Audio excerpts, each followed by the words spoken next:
As a breast cancer survivor at this point, one of the treatments, adriamycin, was what I used after my mastectomy, but it caused severe heart damage. And I didn't know it till I'd started the Herceptin, which I was supposed to do a 1.5 years and did one time. With my upcoming biopsy, which I hope I'm going to hug my radiologist, how do I know that are there drugs out there that I'll be able to use that won't cause heart damage?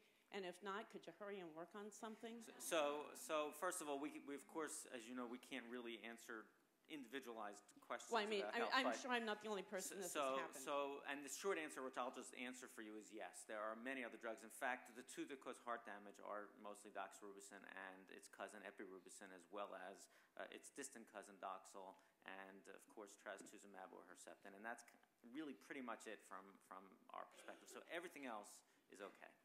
So we have another question. Can I take that as a non-individualized question? Yes.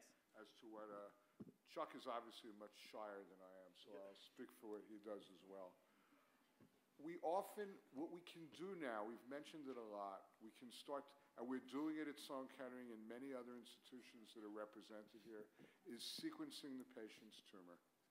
And we sometimes find a target for a drug that's not usually even used in that cancer, but that will be very effective because it has that mutation.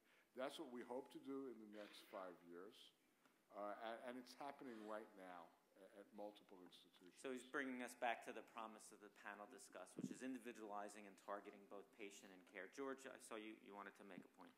Yeah, so I think it is a good question because toxicity of therapy is a real and important issue. How do we avoid toxicity of therapy? First, if we don't have to treat someone with the drug because the drug doesn't work for their tumor, we shouldn't. So we need to learn who the drugs work for, who it doesn't work for. But secondly, we're learning an immense amount about host effects in terms of therapeutics.